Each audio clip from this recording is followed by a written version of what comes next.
स्वागत है आपका अनसुनी डरावनी कहानियों में। आज की कहानी है दोस्तों काला जादू। तो चलिए स्टार्ट करते हैं आज की कहानी।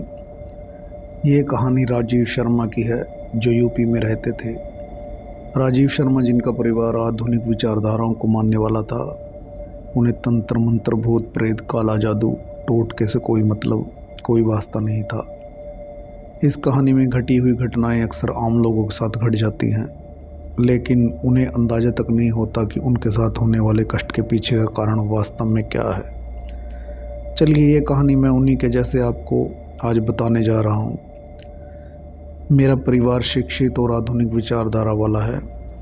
हम में से कोई भी भूत प्रेत जादू टोने तंत्र मंत्र विद्या जैसी बातों पर विश्वास नहीं करता, लेकिन एक अजीब सी घटना के बाद हम सभी इस बात पर यकीन करने लगे जैसे सच के साथ झूठ और अच्छे के साथ बुरा हमेशा रहता है, वैसे ही परमात्मा की शक्ति के साथ कुछ बुरी ताकतें भी इस दुनिया में मौजूद हैं।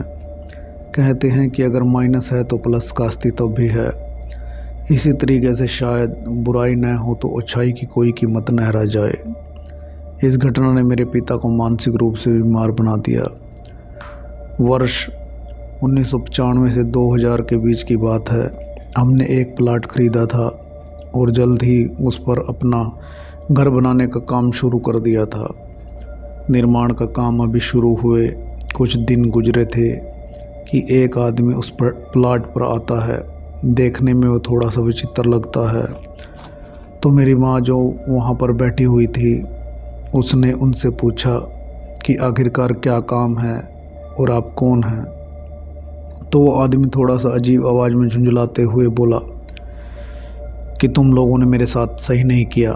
यह फ्लैट मुझे चाहिए था अपने बड़े बेटे के लिए। तभी मेरी माँ ने उससे कहा कि अगर चाहिए था तो आपको उन्हें ख़रीद लेना चाहिए था, आपने ख़रीदा क्यों नहीं। उस आदमी ने कोई जवाब नहीं दिया, बस इतना कहा कि मेरे ख़रीदने से पहले ही तुम लोगों ने ख़रीद लिया और ये तुम लोगों की सबसे बड़ी गलती है।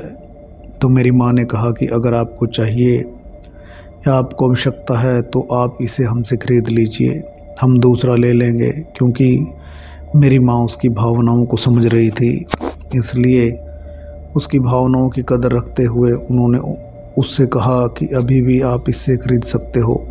लेकिन वो आदमी झुंझलाते हुए बोला, अब बहुत देर हो चुकी है, क्योंकि ये प्लाट अब तुम लोग जितने में ख़रीदे हो उससे कम में तो दोगे नहीं, और मैं इस प्लाट को औने पौने दाम में ख़रीदने वाला था। मेरी माँ को कुछ समझ नहीं आया और उन्होंने उससे कहा, ठीक है, अब आप जाइए, अब हमें इसे बेचना नहीं और आपको इसे ख़रीदना नहीं। वो आदमी वहाँ से बुरी तरीके से गुस्साता हुआ चला गया। लेकिन जाते जाते वह पता नहीं क्या बड़बड़ा रहा था, लेकिन उसकी आवाज़ बड़ी विचित्र लग रही थी। धीरे धीरे समय बीतता गया और घर बनकर खड़ा हो गया। अभी पूरी तरीके से घर तैयार नहीं हुआ था, प्लास्टर भी नहीं था, लेकिन हम उसमें शिफ्ट हो गए। और शिफ्ट होते ही शुरू होता है एक ऐसा मायाजाल जिसे हमें समझने में शायद बहुत देर लग गई। उस दिन के बाद हमें अक्सर अपने घर के बाहर कुछ जंगली फूल और खून के छिटे दिखाई देते थे।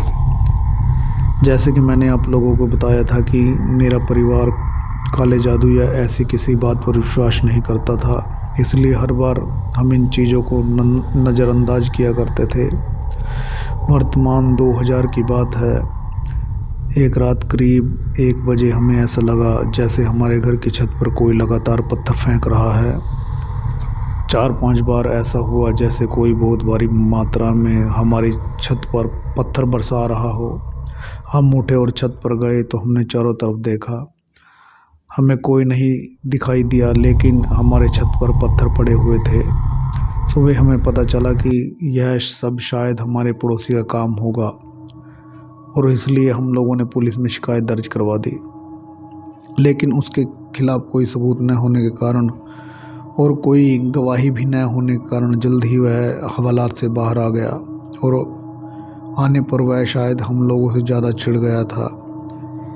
एक ही रात बीती थी कि अगली रात मेरे पिता के पेट में बहुत तेज दर्द उठने लगा। जब उनसे दर्द सह नहीं हुआ तो उन्हें अस्पताल में भर्ती कराया गया।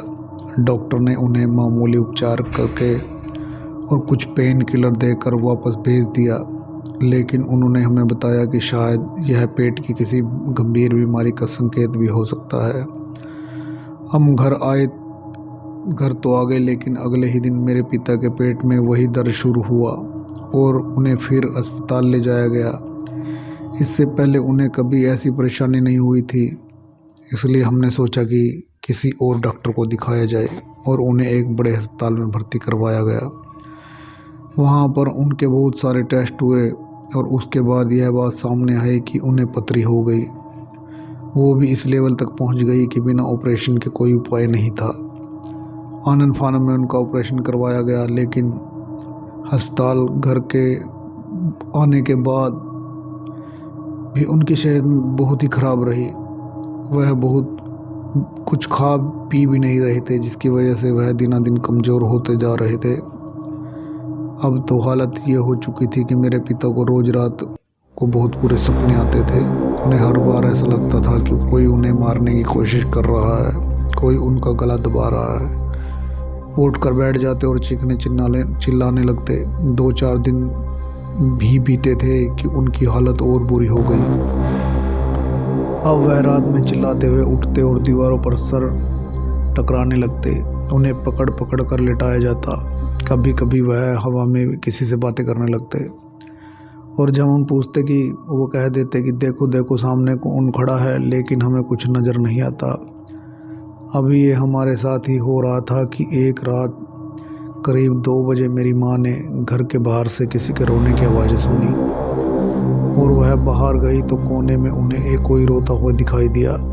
अब की बार शायद उन्हें भी बहुत डर लगा था।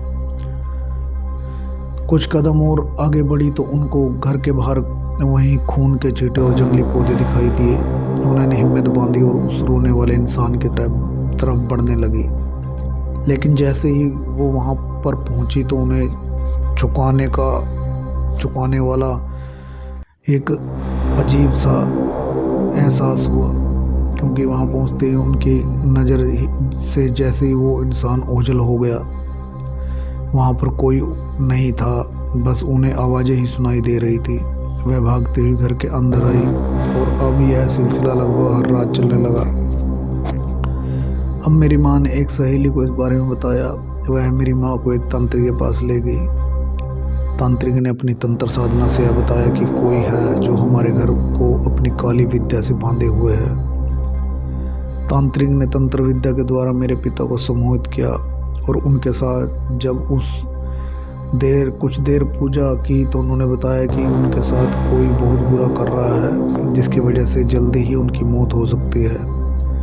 उन्होंने यह भी बताया कि पूरा का पूरा घर प्रेत आत्माओं से घिरा हुआ है और वह भी किसी के काला जादू करने के कारण हुआ। उनके लगातार पूजा करने के बाद हमें यह भी पता चला कि यह सब उसी व्यक्ति ने किया है जो हमारा प्लाट खरीदना चाहता था। उसकी नीयत खराब थी, क्योंकि वह उसको ज़मीन को अपने कालो जादू के दम पर उल्टे सीधे काम से वह हमसे लेना चाहता था। लेकिन शायद हमारी किस्मत भी ख़राब थी कि हमने उसी ज़मीन को उससे पहले खरीद लिया और यह बात शायद उसे बहुत बुरी लगी थी। अब हम बहुत बुरा फंस चुके थे।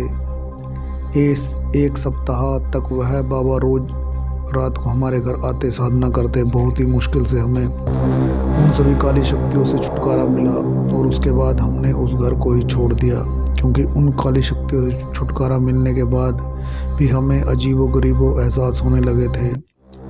तो हमने उस घर को छोड़ना ही उचित समझा और वहाँ से एक दूसरे घर में रहने लगे। अब हमारा परिवार सकुशल और खुश है। तो दोस्तों, आज की कहानी आपको कैसी लगी कमेंट करके ज़रूर बताएं और नेक्स्ट कहानी को देखने और सुनने के लिए चैनल को सब्सक्राइब ज़रूर करें। नमस्कार दोस्तों।